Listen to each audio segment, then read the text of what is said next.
జగన్మోహన్ రెడ్డి అందుకున్న బీసీ నినాదం తెలుగుదేశం పార్టీ పైన కూడా తీవ్ర ప్రభావం చూపుతోంది. చాలా కాలంగా ఒకే కమ్యూనిటీ డామినేషన్ కొనసాగుతున్న విజయవాడ ఎంపీ సీటుకు కూడా ఇప్పుడు ఈ బీసీ నినాదం తాకింది. విజయవాడ పశ్చిమ టికెట్ ఆశిస్తున్న బుద్దా వెంకన్న ఒకవేళ విజయవాడ పశ్చిమ టికెట్ తనకి ఇవ్వకపోతే ఎంపీ టికెట్ ఇవ్వాలి అన్నట్టుగా ఆయన డిమాండ్ చేస్తూ ఉన్నారు.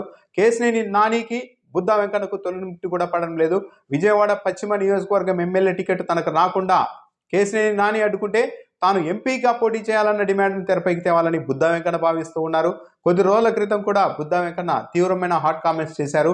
నేను ఇక్కడ స్విచ్ నొక్కితే మరెక్కడో బటన్ బల్బు వెలుగుతుందని కూడా ఆయన మాట్లాడారు. ఈ నేపథ్యంలోనే తన ఎంపీ సీటుకు ఎసరు వస్తూ ఉండడంతో కేశినేని నాని స్పందించారు. పరోక్షంగా బుద్దా వెంకన్నపై తీవ్ర వ్యాఖ్యలు చేశారు.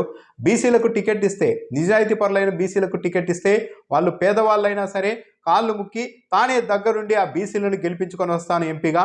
అలా కాకుండా బీసీల పేరు చెప్పి కాల్ మనీ సెక్స్ ర్యాకెట్లు చేసి 100 కోట్లు సంపాదించిన వారికి టికెట్ ఇస్తే మాత్రం అంగీకరించబోం, సహకరించబోమని కూడా కేశినేని నాని చెబుతున్నారు. తన దృష్టిలో బీసీలు అంటే నిజాయితీ పరులే కానీ కాల్ మనీ సెక్స్ ర్యాకెట్స్ చేసి కోట్లు సంపాదించి ప్రజలను వేధించిన వారు కాదు అంటూ పరోక్షంగా బుద్దా వెంకన్నపై ఆయన విమర్శలు చేశారు. గతంలో బుద్దా వెంకన్న పైన కూడా ఈ తరహా విమర్శలు వచ్చిన నేపథ్యంలోనే కేశినేని నాని ఈ విధంగా స్పందించారు. కేశినేని నాని కాకపోతే ఆయన సోదరుడికి వచ్చే ఎన్నికల్లో విజయవాడ ఎంపీ టికెట్ ఇస్తారని ప్రచారం నడిచింది. ఇప్పటికే ఆయన సోదరుడు కూడా అక్కడ పనిచేస్తున్నారు. కానీ ఇప్పుడు హఠాత్తుగా బీసీ నినాదాన్ని తెరపైకి తెచ్చారు. ఈ నేపథ్యంలోనే కేశినేని నాని ఆగ్రహం వ్యక్తం చేశారు. బీసీలకు ఇవ్వండి, నిజాయితీ పరులైతే నేనే దగ్గరుండి గెలిపించుకొని వస్తాను, కానీ కాల్ మనీ సెక్స్ ర్యాకెట్లు చేసి 100 కోట్లు సంపాదించిన వాళ్ళకి ఇస్తే మాత్రం తాను అంగీకరించబోను. నిజాయితీగా పనిచేసిన బీసీలు అనేక మంది తెలుగుదేశం పార్టీలో ఉన్నారు, కావాలంటే వారికి ఇవ్వండి అంటూ ఆయన అంటున్నారు.